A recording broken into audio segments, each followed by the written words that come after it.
frutero tiene que aguantarse una etapa de 180 kilómetros, 200, 220 kilómetros, llegar y matarte los últimos 400 es una locura. metros. A ver, para que la gente se dé más o menos una idea, es prácticamente un maratón diario casi por 3 semanas. Hay dos personas que te vas a topar compitiendo. Una que nació para esto y el otro que entrenó para esto. Claro. Porque el campeón del mundo, el campeón olímpico, todos ellos son cuates que nacieron y aman esto. Me quedé como 2 meses sin caminar. Sí, fue una etapa muy trágica. Me quedé con la maleta de los Juegos Panamericanos. Ya no pude asistir.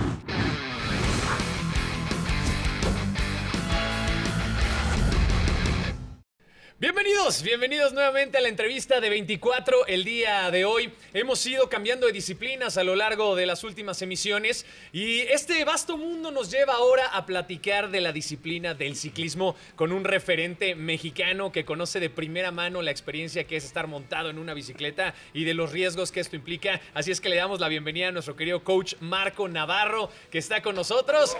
Un aplauso, muchachos. Muchas gracias, coach. Muchas gracias de verdad por tu tiempo. Gracias por estar aquí con nosotros. ¿Cómo estás? Muchas gracias por la invitación. Contento de estar aquí. Pues vamos a darle a la plática del ciclismo. Claro que sí, Marco. ¿Cómo vives tu vida? ¿Como si estuvieras arriba de una bici a toda velocidad? Híjole, no. Fíjate que fui velocista. Fui noveno lugar del mundo en ciclismo de velocidad, en las pruebas de velocidad. Y sí, es un cambio radical cuando ya te bajas a tocar tierra y tienes que vivir la vida como más tranquila, ¿no? Viéndolo más conscientemente. De hecho, el alto rendimiento se vive así, claro. Casi inconsciente. Tienes que hacer un gran entrenamiento para que seas consciente de lo que vas a hacer. Algo increíble. Por eso decimos, ¿cómo es que lo hizo, no? ¿Cómo es que lo logró? Claro. Fue algo maravilloso, pero cuando ya estamos en lo terrenal, sí, algo más tranquilo, hay que llevarla tranquila. Hay que llevarla tranquila, pero eso te viene con la experiencia y con el tiempo, estoy seguro, porque aparte, no solamente la bici, sino que los resultados te llegan a muy temprana edad. A los 5 años ya eras un campeón infantil. ¿Cómo llega para ti? Porque me imagino que a los 5 años te estás divirtiendo, estás aprendiendo. Cuéntanos de dónde viene la bici y cómo fue esta experiencia en tus primeros 5 años de vida. Sí, fíjate que hace muchos años se realizaban las actividades libres deportivas en la Ciudad de México, antes el Distrito Federal. Y entonces habían programas de educación deportiva gratuitas. Y en el Bosque de Aragón se hacían algunas competencias en donde de ahí nacimos Manuel Yoshimatz, los medallista olímpico. Claro. Y varios atletas de alto rendimiento que de ahí nacimos, del Bosque de Aragón. En realidad soy el más chico de mis hermanos, de 7 hermanos, y ellos son los que iban a participar en esto, pero la bicicleta de mi prima que me quedaba, me la prestaron en esa ocasión y tuve la oportunidad de competir y desde muy chico gané. De hecho, a los 4 años empecé. Wow. Soy el primer campeón nacional del Instituto Politécnico Nacional Infantil y bueno, pues no había otra cosa en mí más que andar en bicicleta. Era un chavito que aunque ya me sacaban a entrenar, me bajaba al patio y seguía andando en bicicleta, ¿sabes? Llegó un momento en mi vida en donde decía yo, ya no quiero saber nada de la bicicleta, pero bueno, tengo 28 años como entrenador, imagínate. O sea, me bajo de la bicicleta y automáticamente el deporte me siguió dando la oportunidad, ¿no? De vivir de esto, de estar con esto. ¿Por qué el Politécnico Nacional? ¿De dónde llega? No, fíjate que antes solamente estaba la Asociación Infantil de Pumitas. Ok. Es donde yo ingreso con Manuel precisamente. Y después ya al ver que esta categoría, como que más bien ese grupo estaba creciendo, armaron la Asociación Infantil del Politécnico. Okay. De hecho, quien lo arma es el doctor Cuauhtémoc Sánchez, padre del escritor Cuauhtémoc Sánchez. Y bueno, él y yo fuimos los primeros campeones nacionales del Politécnico. Y toda mi vida corrí por el Politécnico, hasta que me retiré, hasta que fui titular de la selección nacional. Toda la vida fui corredor por el Politécnico. Fui entrenador del Instituto Politécnico también para los Juegos Nacionales de CONADE. Es una carrera prodigiosa y de muchos años también, aparte representando una máxima casa de estudios tan importante en nuestro país, me parece que te da tintes extras. Pero de igual manera, tuviste una pausa a los 11 años de edad. Dejaste la bici, dejaste la actividad. Cuéntanos un poco, porque fueron cerca de 6 años en donde no tuviste actividad en esas circunstancias. ¿Qué pasó por tu mente? ¿Por qué lo dejaste? Sí, fíjate que durante 3 años de mi vida fui campeón invicto infantil. Yo creo que a mí me aburrió, me cansó, porque no me dejaba divertir, ¿no? Hoy que soy director deportivo de ciclismo, que tengo la obligación de armar escuelas de ciclismo en México, para eso nos fuimos a certificar, lo entiendo muy bien. El deporte desde la niñez debería empezar a los 11, 12, 13 años de edad. Es una edad propicia, ¿no? Entonces, yo creo que todo ese tiempo que estuve tan exigente desde niño, llegó un momento en que ya no quise saber nada de la bicicleta y me pongo a estudiar, me dedico a estudiar y mis papás, pues eso, me meten a otras actividades, aunque te digo, siempre el ciclismo fue lo que me jaló y es en realidad a la edad de los 16 años y regreso, Pablo, por una situación meramente de salud, porque desafortunadamente con la gente con la que yo ya me estaba juntando, ¿no? Empiezo a desarrollar actividades pues, no propicias para el deportista, ¿no? Empecé a tomar alcohol, imagínate, desde muy chico. Son situaciones que te empiezan a divagar por ahí y gracias a mis hermanos, a la familia. Realmente los deportistas de alto rendimiento se hacen gracias a la familia, ¿no? Ese pedestal de los padres y toda la gente que nos abrocha en ese sentido es que nos va a impulsar. Y es como a mí de cierta manera me apoyan para regresar al deporte a los 16, 17 años y listo, me di un año, dije si en un año no soy seleccionado nacional, permiso. Ya me voy a la escuela otra vez, pero dije, nunca más voy a tener 17 años en mi vida. Claro. Nunca. ¿Le diste una última oportunidad al ciclismo, de cierta manera? Sí, claro, ¿no? Dije, o es hoy o es nunca, porque pues realmente no le estaba encontrando el gozo a estar en las fiestas, honesto, porque pues no me desarrollé en ese ámbito. Así es que regreso a la bicicleta a los 17 años. Uh-huh. Me iba mal, horrible. A ver, cuéntanos. O sea, yo creo que la gente que cree que todo es ganar, no, mal, no Retomar acababa. Fue difícil. Sí, no acababa una carrera, según yo entrenaba como loco, ya sabes, 24/7, hasta que llegué y dije a mi mamá, ¿sabes qué? Yo creo que me voy a rezar a la escuela. O sea, no doy una, no, yo pensé que sí era ese ciclista infantil, ya sabes, pero no, en una competencia que se hacían asiduamente todos los miércoles en el ciclismo, en el Velódromo Olímpico, gano. Y dije, claro, soy velocista. Claro, me equivoqué. Entonces, y ahí yo me compro, ¿sabes? Yo me compré esta historia de que yo soy velocista. Claro. Y entonces yo empiezo a entrenar, pero ya en el velódromo, pero de verdad como si yo fuera el profesional amateur, ya sabes. Y en uno de esos momentos me encuentro a una persona en la tribuna que venía siempre con su hija y me dice, oye, qué bien lo haces tú. Y yo dije, pues claro, soy un campeón nacional desde niño, ¿no? Pero no le decía que yo había sido campeón ni nada. Así, sí, me gusta mucho. Dice, no, es que lo haces muy fácil, ¿no? ¿Qué haces normalmente? Le digo, nada, quiero regresar a la bicicleta. La verdad es que yo desde niño lo practicaba. Él sin querer me dio un programa de entrenamiento así de, mira, haz esto, Marco, porque en México no hay velocistas, tú deberías hacer velocidad, menos en la Ciudad de México hay velocistas. Entonces, años después supe que él, Giuseppe Grassi, era el campeón del mundo. Y en ese momento no lo sabías. Yo lo sabía. Cuéntanos de Giuseppe. ¿De dónde viene esa conexión? Pues nada, Giuseppe llega por mí como magia. Es la persona que realmente me detecta, es la persona que realmente me empieza a decir coaching como, ¿sabes? Porque él ya no estaba aquí en la Ciudad de México, él ya estaba en el Estado de México. De hecho, tú no tenías coaches, me imagino, a esa edad. No, ¿qué, Pablo? Eso no existe. De hecho, hoy en día entrenadores de ciclismo y especializados de pista como yo somos muy pocos. De hecho, somos personas que venimos de ser competitivos, de alto rendimiento. En mi caso, tuve formaciones de educación y bueno, tengo ya bastante tiempo, tengo 3 años como entrenador de la Ciudad de México.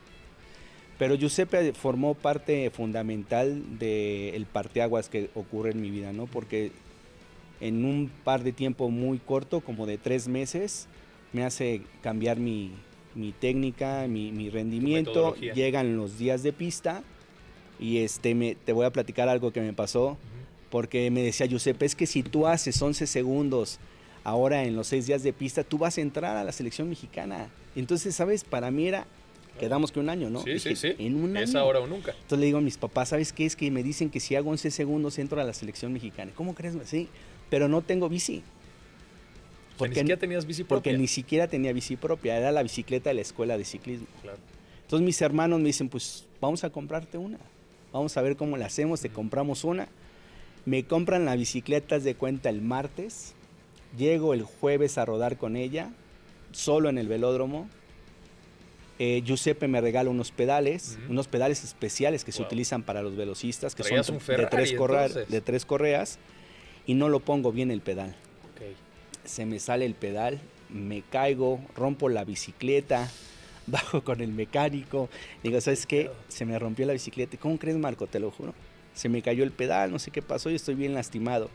Y la competencia era viernes, sábado y domingo. Entonces el mecánico me arregló la bicicleta.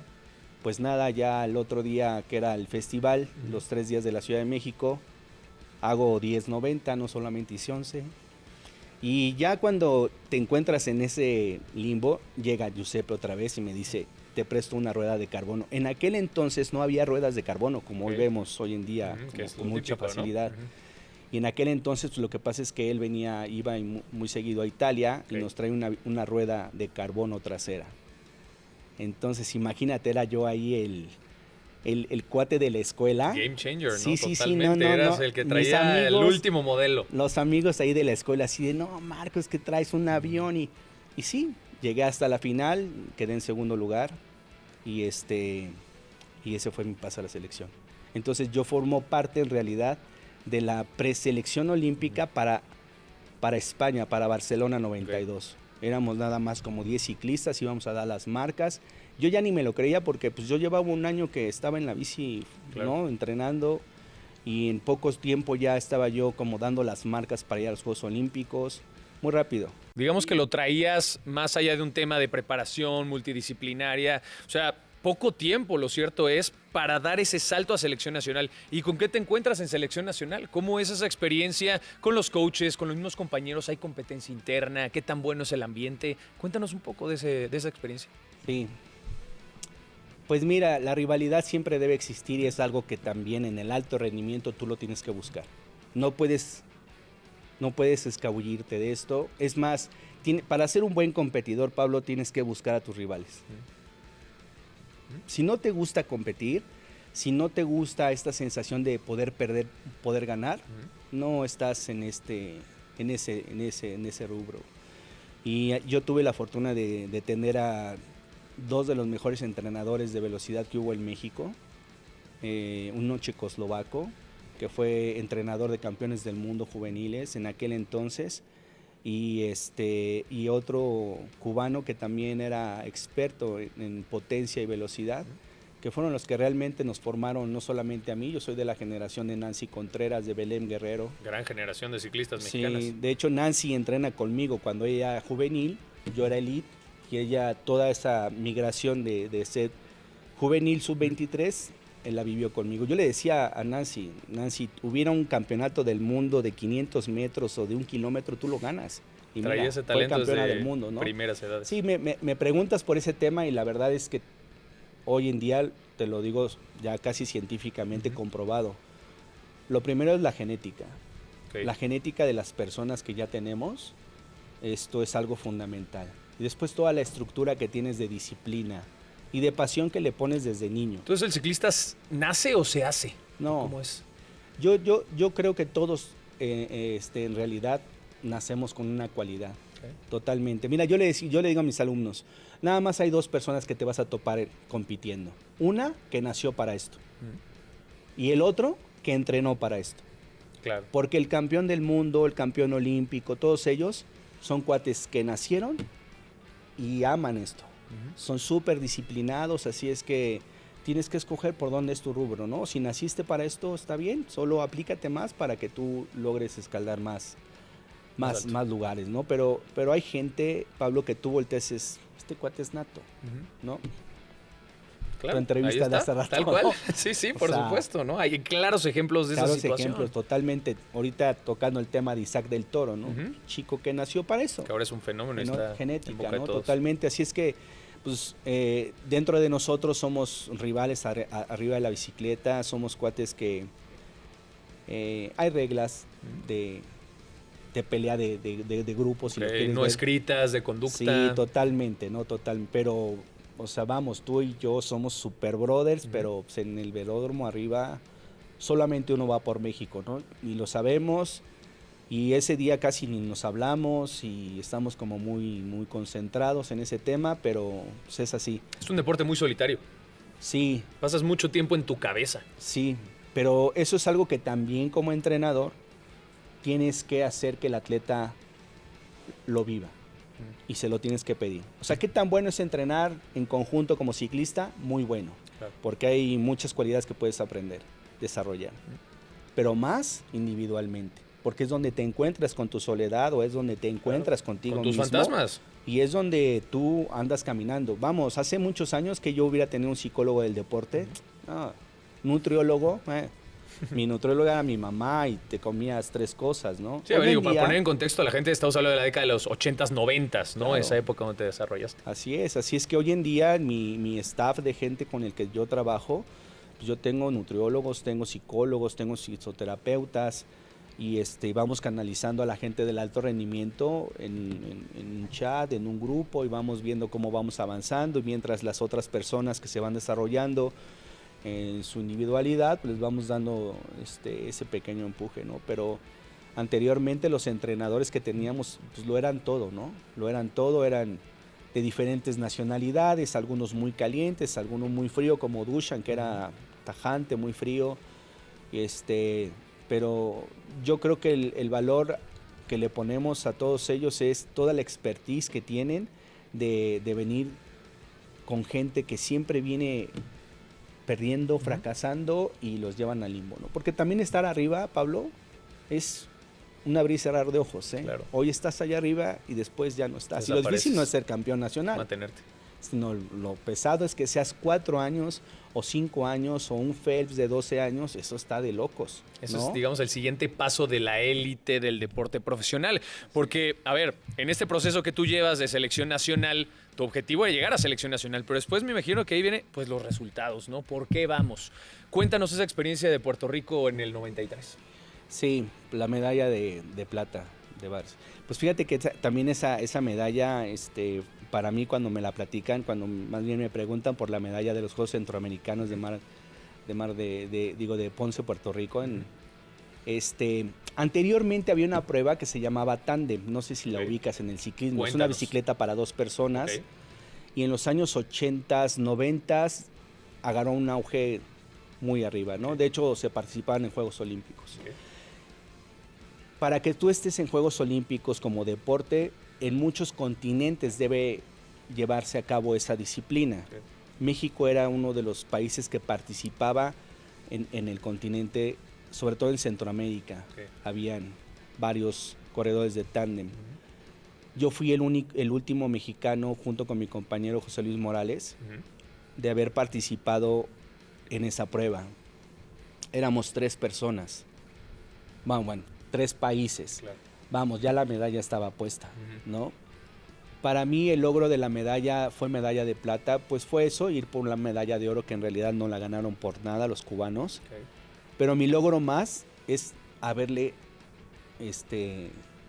compartido a mi familia, que fue un Ese año logro. lo que me tardé. Claro. O sea, yo en el México 90, que fueron aquí los Juegos Centroamericanos en México 90, yo vi los Juegos Centroamericanos en la pista. Y estaba yo tomándome unas Caribe Cooler, no sé si te acuerdas esas bebidas. Pues estaba yo chamaco. Sí, sí. Y a mí realmente me inspiró mucho ver a los ciclistas mexicanos peleando una medalla y yo dije, si es que yo pudiera haber estado aquí, ¿sabes? Sí, sí. Entonces cuando mis hermanos me dicen, ¿por qué no te regresas a la bici? Entonces fíjate lo que son las cosas. Ujú. En México 90 yo veo la clausura y dice, gracias por haber asistido a los 9º Juegos Centroamericanos, México 90. Te esperamos en Ponce, Puerto Rico, 1993. Dijiste, tengo que estar ahí. Me bastó 3 años para estar en los Para Juegos llegar. Centroamericanos y tener una medalla de plata. Qué experiencia. Sí, O sea, y en poco tiempo, como bien lo dices, en un objetivo, tal vez en una disciplina que estuviste a punto de abandonar. sí, totalmente. Hablas un poco acerca de la consolidación de esa sustancia de continuar.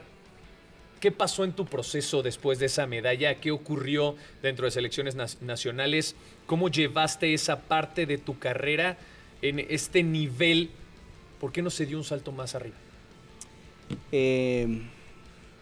Después de la medalla centroamericana, 2 de mis compañeros de aquel entonces muy reconocidos y vamos, uno de ellos fue campeón panamericano y dejó el récord panamericano por más de 30 años, Gabriel Cuevas, y otro amigo muy querido, César Muciño, también gran velocista y kilometrista, se retiran de las pruebas y quedo solo. Entonces me quedo como titular. Tu disciplina. Mi disciplina, solo, sin rivales, ya no hubo un crecimiento, los ojos ya no voltearon a verme como los velocistas que éramos. En aquel entonces Belém Guerrero venía empujando muy fuerte el ciclismo de medio fondo. Nació Nancy Contreras en ese momento deportivo. Entonces a nosotros los velocistas siempre nos dejaban relegados, ¿sabes? Y fue una historia en donde yo durante 1 año y medio casi no tuve entrenador. Entonces yo era el mismo que me entrenaba y me pedían marcas y yo las daba, etcétera. Para ir a los Juegos Panamericanos de Mar de Plata que me correspondían a mí, 2 días antes de irme, haciendo un entrenamiento muy técnico que se hace tras moto. Esto es, la motocicleta te va llevando a una velocidad, tú vas atrás de la motocicleta. El coche guía. Y hay un determinado ritmo que hay que dar y una distancia que cumplir.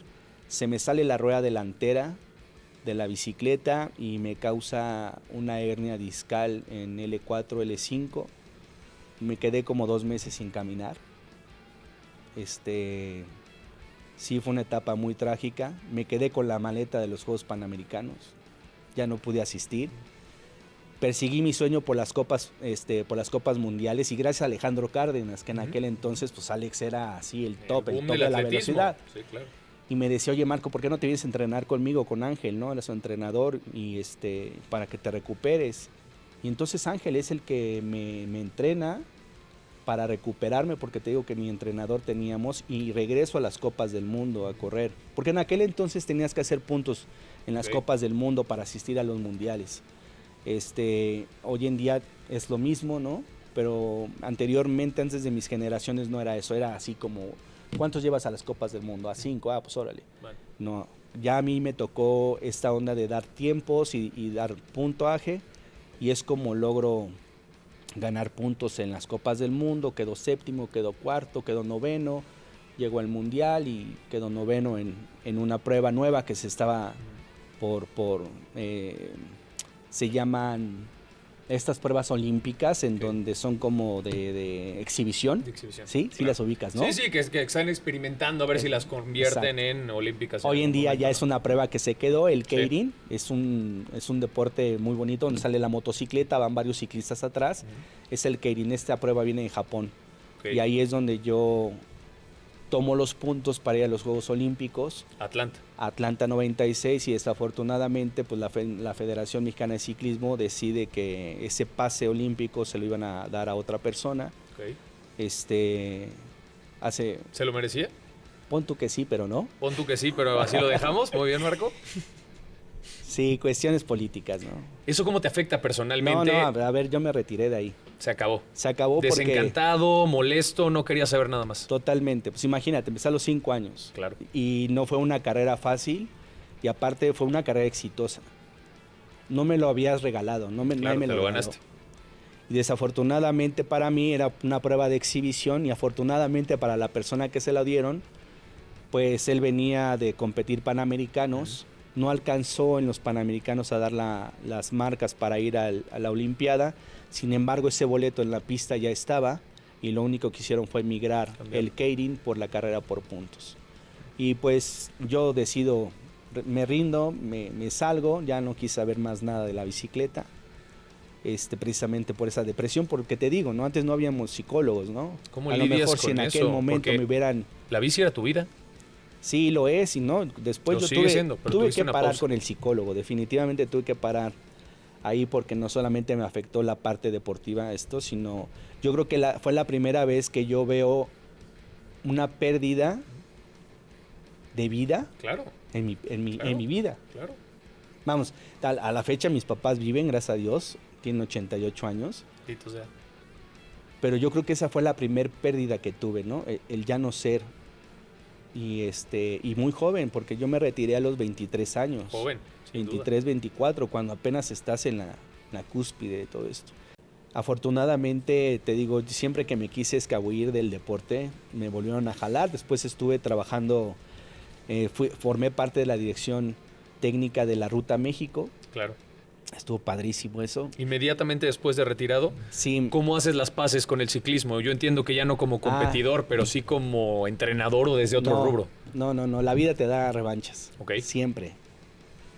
Entonces, cuando yo ya decido no estar, me voy a Veracruz a entrenar a los chicos de Veracruz. Soy el entrenador estatal de Veracruz. Y me llama mi patrocinador de los Juegos Olímpicos.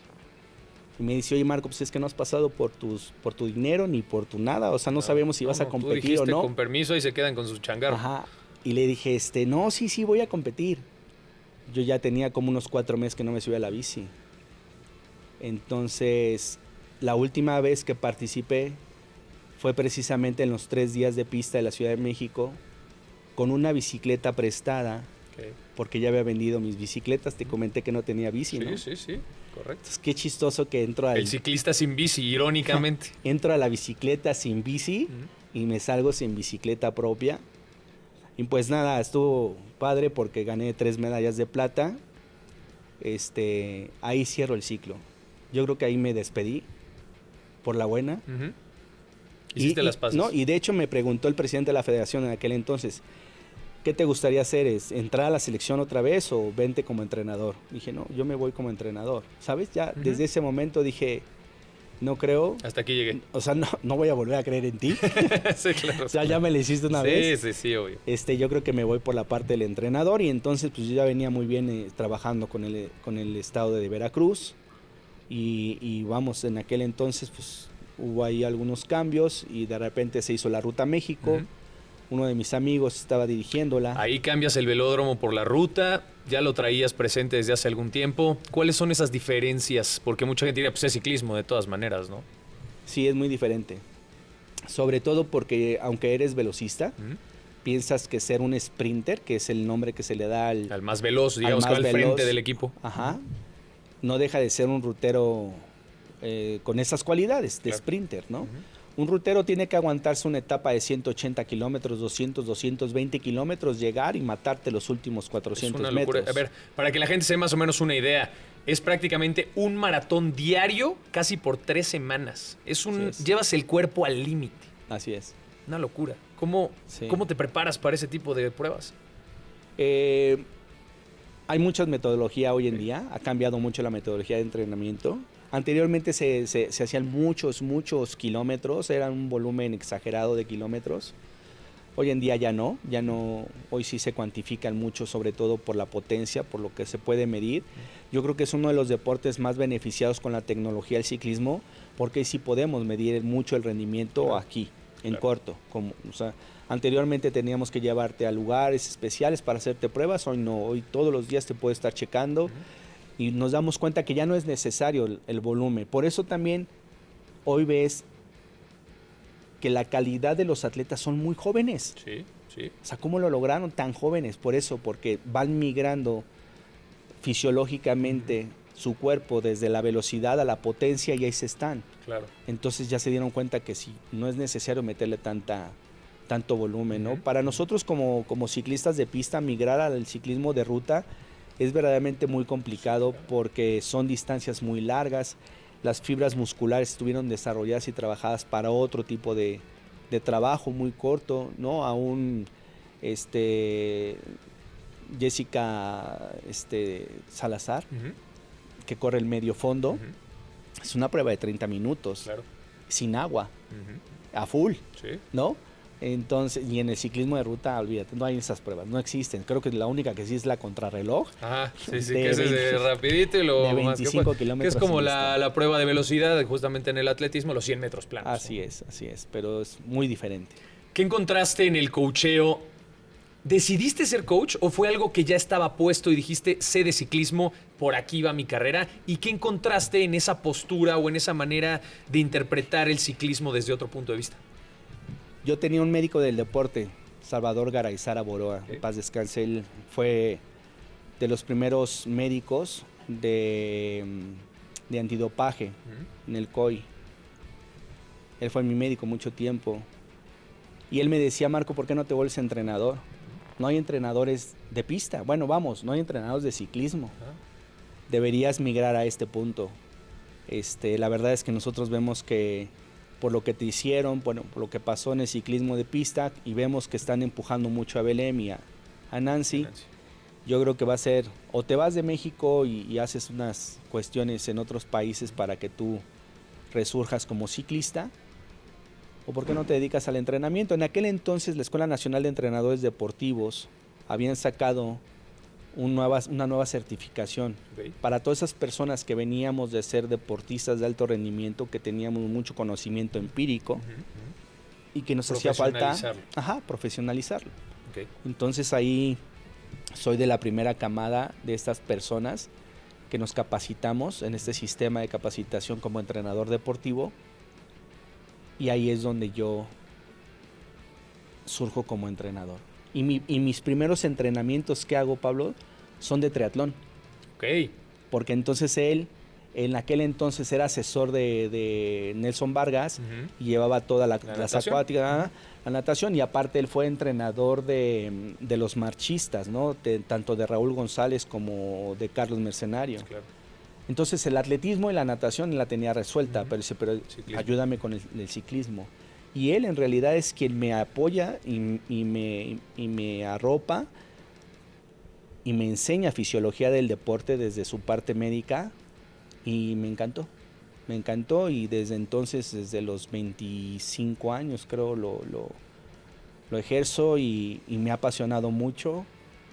Y hemos dado buenos resultados, no solamente en el ciclismo, también soy un entrenador de triatlón. Y en el triatlón he ido 4 veces consecutivas al Campeonato del Mundo a Kona, Hawái. Y fuimos los primeros mexicanos, fíjate, yo sin ser entrenador, es más, nunca he hecho un triatlón, Fuimos los primeros mexicanos en bajar las 10 horas en el Ironman en México, en una categoría de 40 años femenil. Fue la primera vez después de más de no sé cuántos años que tenía. Qué orgullo como entrenador. Sí, padre. Entonces la gente me ubica como el entrenador de triatlón que ciclista. Imagínate, irónicamente, también la vida te va llevando a esas situaciones, se te van abriendo panoramas. Pero regresando al tema del ciclismo, hablemos un poco del ciclismo mexicano al día de hoy. Hemos tenido exponentes, ¿no? Hemos tenido algunas figuras importantes, el caso de Raúl Alcalá, Belém Guerrero, Miguel Ángel Arroyo, Julio Alberto Pérez, Cuapio, ¿no? El mismo Isaac del Toro, ahora Nancy Contreras. ¿Qué ha pasado con el ciclismo mexicano? ¿Cómo ha evolucionado? ¿Por qué hemos tenido tan pocos referentes? Y te lo pregunto porque el triatlón, la bicicleta, la natación, las grandes distancias, es un día a día de la gente. La gente se reta personalmente a hacer este tipo de esfuerzos, pero no a dar ese salto de calidad. ¿Cómo estamos actualmente parados? ¿Cómo es el ciclismo mexicano? Y si se le conoce al ciclismo mexicano en el extranjero por alguna cuestión en específico. Híjole. Difícil, yo sé, difícil. Llevamos muchos años sin federación, ¿sabes, no? Sí, claro, es un tema de base importante, ¿no? Estamos castigados por la UCI. No nos reconoce. Al no reconocernos, nosotros aquí en México estamos limitados en hacer eventos. Estamos hablando de eventos competitivos, de rendimiento deportivo. Y eso es un poco complicado porque no te permite calendarizar. Y si nosotros no tenemos eventos, no hay manera de que nos sigamos preparando. Claro. Yo te puedo asegurar que desde hace 10 o 15 años, los padres de familia que están cerca de los ciclistas, desde categorías infantiles, juveniles, son los que se dieron a la tarea de pagar de su bolsillo, de apoyar a sus gobiernos de cierta manera y traer entrenadores, como lo han hecho en otros estados. Y otros estados como Guadalajara, por ejemplo, en donde realmente entendieron y construyeron su comité olímpico allá adentro, el CODE. Estos cuates hacen muy bien las cosas, Y lo replicaron en Aguascalientes y lo han replicado en Baja California, en fin, en donde encontraron esa manera de hacer sinergia con los padres de familia, con ellos mismos y empezar a hacer sus propias competencias. Nosotros en la Ciudad de México, anteriormente, te estoy hablando en la década de los 80s, 90s, éramos la ola verde, éramos así como, no había manera que nos ganaras en la Ciudad de México. O sea, teníamos competencias a más no poder. De hecho, si querías mejorar, tenías que bajar a la Ciudad de México a competir. En la Ciudad de México se ha perdido completamente. No hay ciclismo. Entonces, todas estas personas que han podido migrar a Estados Unidos, a España, a Italia. Actualmente yo tengo uno de mis alumnos compitiendo en España. Okay. Y lo mandamos en el sentido de, a ver, Federico, tú de estar haciendo lo que estás haciendo aquí, que lo hagas en España, vete a España. Claro. Hoy puedes hacer tu colegiatura en línea, antes no podías hacer eso. Vete a hacer tu deporte y en vez de que estés aquí, vete a España, ¿no? Pero no, eso no quiere decir que ya te va a ir bien. Claro. Te está diciendo que ya te pusimos en el primer plano, ¿no?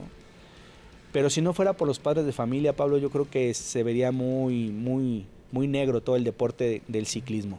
Pero por otro lado, no hay que dejar atrás estas personas que vinieron, buscaron su espacio, esta federación por parte de Gerardo Langarica, así se llama, el representante de la federación. No sé si ya anterior o no, porque ahora está Bernardo de la Garza. Pero él, como padre de familia, tuvo que buscar recursos para ver cómo impulsaba el deporte de su hija, que es el ciclismo. Él mismo empezó a hacer eventos, de tal manera que él mismo dio la cara y pedía, oye, apóyalos, oye, pues yo pago el transporte, pero tú paga esto. Y es así como la selección de pista, ese 5º lugar olímpico que tenemos, es gracias a ellos. O sea, si ellos no hubieran metido las manos por estas niñas, no hubiéramos pasado de nada. Es más, Iván es un entrenador de pesas, claro, de levantamiento de pesas, no de ciclismo. Pero entendemos que el ciclismo es potencia. Sí. Se lo traen, arman un buen equipo de trabajo y ve los resultados, claro, ¿no? Llevamos pues, un ciclo olímpico estando en top 5. En pista. Sí, en pista. Y bueno, muchas mujeres además. Bueno, las Gagiola, por ejemplo. Padrísimo. Una familia también que ha trabajado por el ciclismo. Imagínate, antes nada más veíamos a Nancy, veníamos a Belém. Hoy vemos a 5, 6, 7, ¿no? Está el equipo profesional del Monex, tanto de mujeres como de varoniles, que es donde nace Isaac del Toro, ¿no? Claro. De hecho, Isaac estuvo con nosotros. Nosotros lo tuvimos que meter a la Asociación del Seguro Social, porque no les daban... A ver, para que tú salgas, Pablo, necesitas una licencia internacional. Okay. Pero tienes que estar federado, asociado a un club de ciclistas. ¿Es muy complicado sacarlo? No. Necesitas una asociación. El tema es que aquí en la Asociación de México, pues en la Ciudad de México no existe, por ejemplo. Claro. Pero nosotros que somos de la Asociación del Seguro Social, pues fue que arropamos a este equipo y dijimos, sí, nosotros te damos esta licencia, ¿no? Y es como ellos migran. Y es como ellos toman la licencia internacional por parte de esta federación y están allá. Entonces lo que me dices es que es una ayuda entre el mismo gremio, claro, entre los mismos ex ciclistas, oficialmente los nuevos coaches, y entre todos se van ayudando. Pero a ver, salen garbanzos de a libra cada cierto tiempo. Ahora el fenómeno de Isaac del Toro, ya que lo mencionas, es un fenómeno que pocas veces hemos visto al nivel de la historia, ¿no? Que de repente vas al mexicano interesado no solamente en el deportista, sino en el formato de competencia, en qué está pasando, ¿no? En seguir el fin de semana 6 horas de transmisión de una ruta como el Giro de Italia. O sea, verdaderamente es muy emocionante, pero tenemos uno de estos cada 20, 30 años. Sí, impresionante. Pues fíjate que en este deporte, en el ciclismo, o sea, ya olvídate que de México, en el ciclismo acaba de nacer una estrella que es Isaac del Toro, porque después de este Giro de Italia, no solamente en México se habló mucho de él, sino en todas partes del mundo se hablaba de Isaac. Como principio creo que Isaac trae todo lo necesario que requiere un ídolo para estar allá arriba, ¿no? Tiene carisma, muy joven, tiene una manera de correr muy intuitiva, tiene mucho ángel, creo que llega con mucho ángel para arriba, y nosotros que somos de la especialidad lo vimos desde que gana el Alpine, ¿no? Sí. Ahí en Francia, cuando gana este Tour de Francia que es para sub-23, dijimos, claro, no, Este cuate es Fuera de de serie. otro nivel. Tan es así que el mejor equipo del mundo lo agarra y no solamente eso, sino se van a hacer su campamento de entrenamiento y Tadej Pogačar dice, a este cuate ni lo suelten, ¿eh? Claro. Este niño en 2 años va a ser la maravilla, ¿eh? Que originalmente tampoco era la apuesta fuerte este Giro de Italia. Pero No. Isaac del Toro, sacando todo ese pundonor, toda esa habilidad y talento que tiene, se gana un lugar. Batallamos mucho los mexicanos, nos gusta picar piedra. Sí, pero también nos ven así, ¿no? Es Claro. un tema que Tienes que batallar contra ello. que tienes que batallar ahí con esto, pero creo que, mira, la etapa esta, en donde penúltima etapa, en donde él se queda un poco atrás con Carapaz y ya no quiso como, ya no lo vimos como esos otros días donde peleaba. La gente a veces no entiende. Mira, yo como director deportivo te lo voy a compartir. Todos los días hacemos por etapa, un día antes sacamos la etapa que viene y decidimos cómo nos sentimos primero. Y por cada kilometraje que existe de la etapa, hay una estrategia que cada uno del equipo debe cumplir. Y después llega a los puntos claves donde los líderes es donde ellos marcan la diferencia de la ruta. Y ahí el control de comunicación que se tiene con el líder es súper importante. Si el líder dice voy, vamos. Y si el líder dice me traen ahorita más, van.